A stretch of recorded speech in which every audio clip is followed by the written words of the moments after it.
Now we're gonna try to make a flush rivet. So, a flush rivet is basically a rivet that disappears into the metal. And so the head of the rivet, the little mushroom head, is what keeps the rivet from coming out, right? And so when we hammer it, like here, the head of the rivet is sitting on the top of the surface of the metal.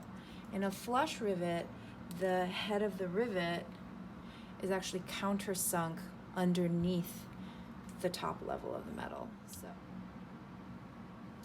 So I want it to be right there. Okay. So this is all riveted together already, so I need to make that hole.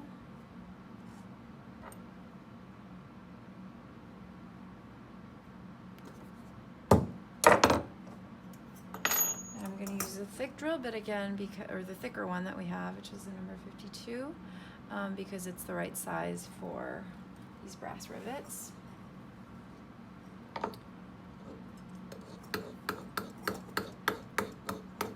to go ahead and drill that hole.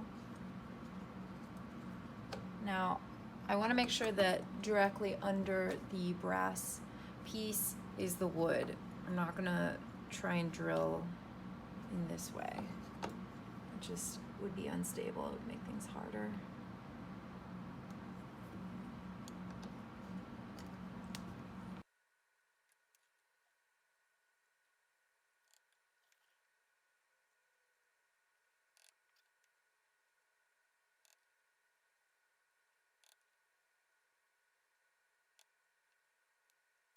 I'm just going to chamfer the hole.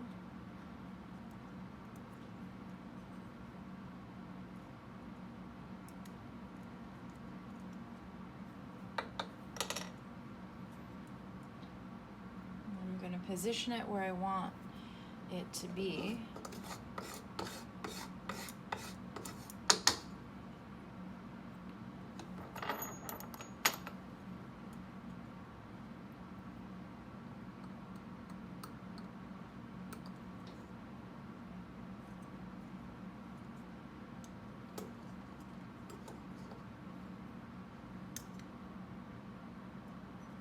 Center punch.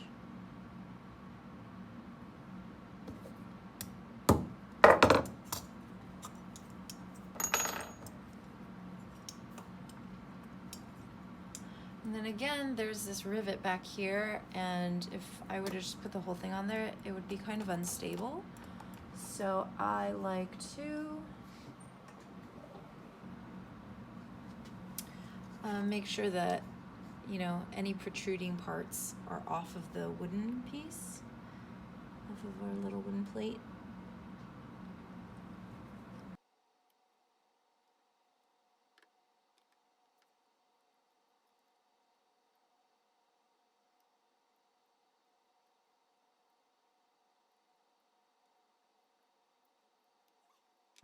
Okay, a little bit of chamfering.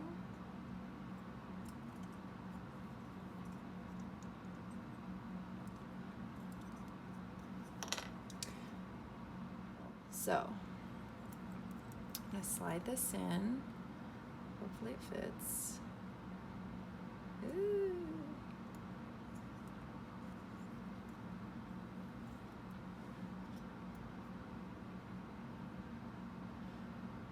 Uh-oh. Let's see.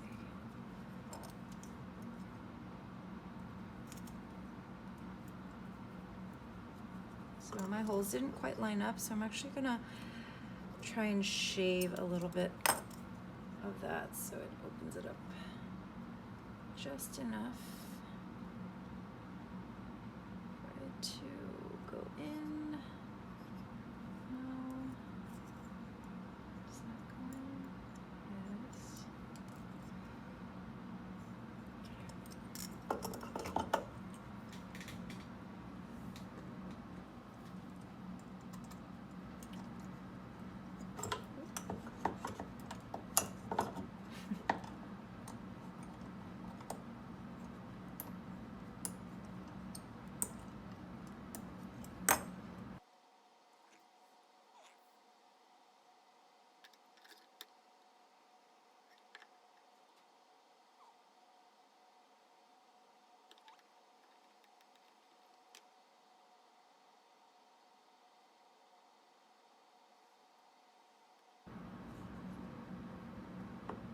Okay, wow, that was hard.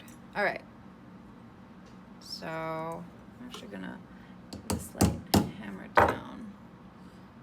Okay, so it fits-ish.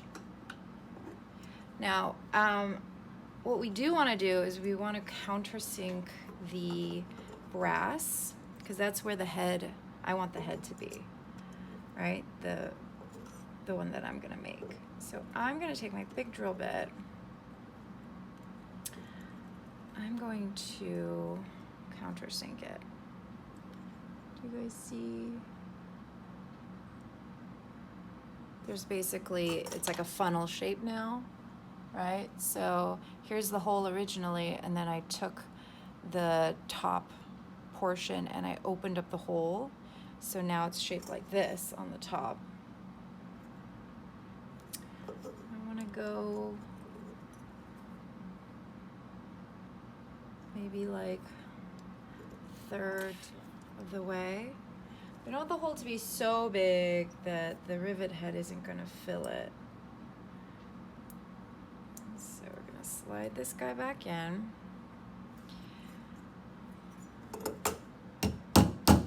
My hole is slightly off, so this is not going to be a beautiful rivet. Whoops. And then same thing, we're going to cut it, but I'm actually going to leave a little, maybe like a smidge bit more. These cutters are bad. Okay. Because you don't want there to be not enough. I'm going to file it. Watch out for your metal. Oops.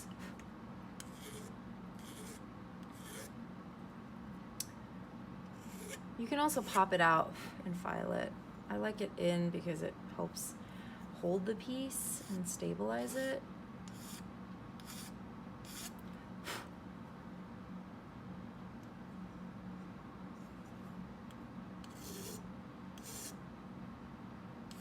All right, let's see if this works. Okay. So it's about how much of the rivet. And then I'm just gonna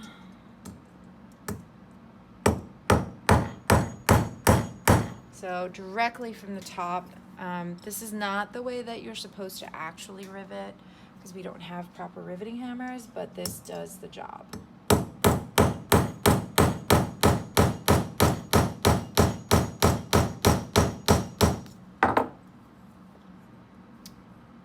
You can see I really flattened it and really I'm trying to fill out that divot, right?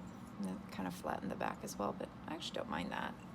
And then I'm gonna go through, I'm actually gonna file the rest of that head off. Now I'm bound to bump into my metal at this point, but you know, we just need to be really, really careful. So I'm gonna end up sanding the whole surface. You can see I'm cutting into the sides. We want to make that rivet just disappear.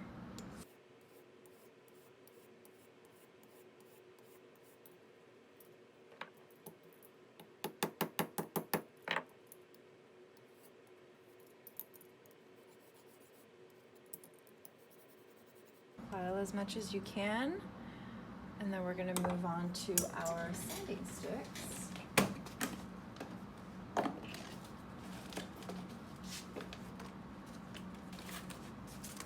All my grits, so do 220.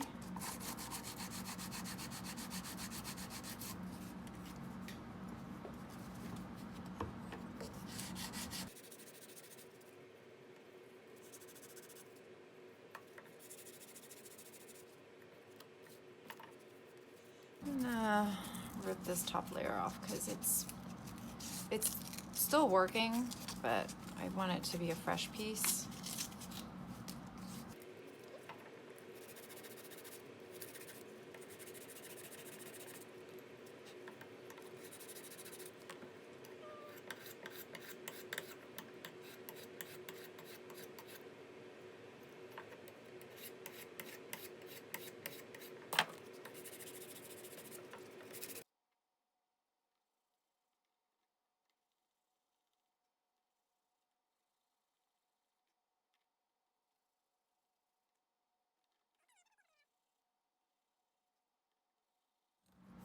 And having that rivet here makes it hard to really get a nice, clean,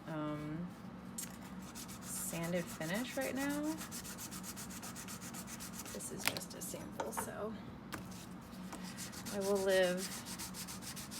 So ideally, you sand everything to 220 until you can't really see that halo anymore, but it is pretty darn flat.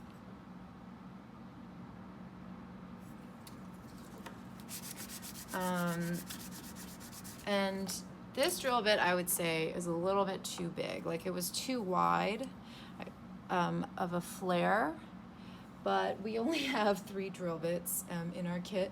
And so the small one obviously wouldn't work because it's small, smaller than your hole size. And then the one that we have that is a hole size wouldn't work.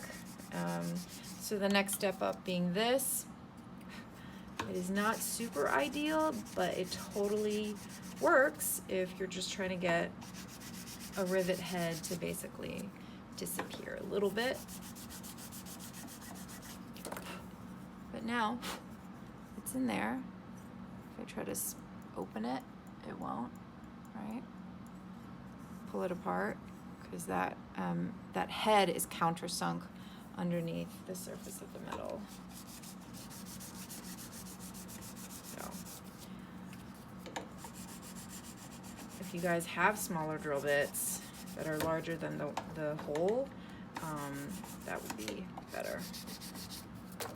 But not too shabby. Ta-da!